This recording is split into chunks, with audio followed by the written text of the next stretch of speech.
બધા ખેડૂત મિત્રોને જય શ્રી કૃષ્ણ। એરંડા બજાર વિશે જાણવા માટે મોટાભાગના ખેડૂતો ફરી ઉત્સુક બની ગયા છે, કારણ કે 2 દિવસથી બજારે થોડોક યુ ટર્ન માર્યો છે। બજાર જે ઘટતી હતી લગભગ ગયા અઠવાડિયામાં 4 દિવસ ગઈ હતી, એ પછી ગઈકાલથી થોડોક યુ ટર્ન દેખાય છે, એટલે ફરીથી આશા બંધાણી છે।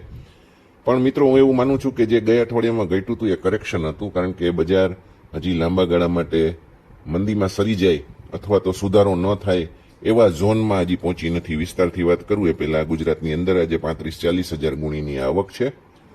ભાવ ફરીથી 10-20 રૂપિયા વધી 1390-1410 થઈ ગયા છે। રાજકોટમાં 200 થી 250 ગુણી, 1370-1395 લગભગ 5 રૂપિયાનો સુધારો છે। ગોંડલની અંદર 150-200 ગુણી 1370-1406 નો ભાવ છે, 5 રૂપિયા વધેલા છે। જૂનાગઢ 50-60 ગુણી 1340-1380 5 રૂપિયા બજાર સારી દેખાય છે। જામનગરની વાત કરું 10 થી 20 ગુણી જ આવે છે, 1340 થી 1360 નો ભાવ।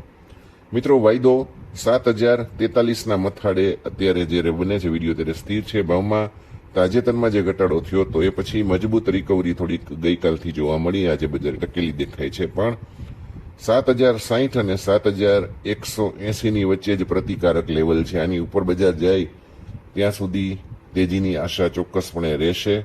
7060 ઉપર જાય એટલે વધારે તેજીની શક્યતા ગણવાની રહેશે। બાકી નીચે રહીએ ત્યાં સુધી નબળાઈ રહીએ, પણ નબળાઈ એટલે ઘટાડાનો અર્થ નથી લેવાનો, બજાર અથડાય।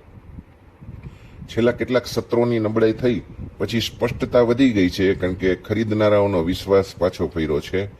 6950 ની આજુબાજુ નવી ખરીદી દેખાણી ગઈકાલથી, અને 7000 ઉપર બજારને પાછી લઈ જવામાં સફળતા મળી છે। મજબૂત ઉછાળો આવ્યો। 7100 થી ઉપર બંધ આવે તો ચોક્કસપણે બજાર હજુ હકારાત્મક જ રહેવાની। સપોર્ટ લેવલ 7060 અને 7000 છે, અને પ્રતિકારક 7160 7220 દેખાય છે। મિત્રો, વાત કરું તો 6950 તૂટે તો લાંબુ વિચારવાનું રહેશે, તો 6880 સુધી આવી શકે, અને ઉપરમાં 7100 વટાવે બહુ જરૂરી છે, કારણ કે અહીંયાથી જ બજાર પાછી પડે છે।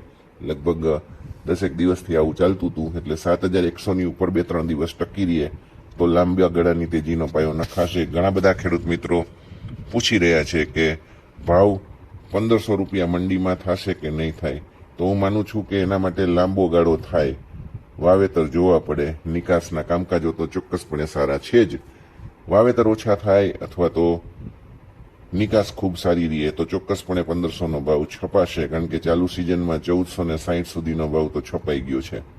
એટલે જે 1460 નો ભાવ છે જે થયો તો એ પણ ખોટો ન ગણાય। આ ભાવમાં ઘણા ખેડૂતોએ વેચીને નફો બુક કરેલો છે। 1500 થશે કે કેમ એ જોવાનું રહેશે, વાવેતર ઉપરથી નિકાસ ઉપરથી। પણ 1600 રૂપિયા થશે એવું બધાય છાતી ઠોકીને કહી રહ્યા છે, તો એ એમના અનુમાનો હશે, મને ખબર નથી।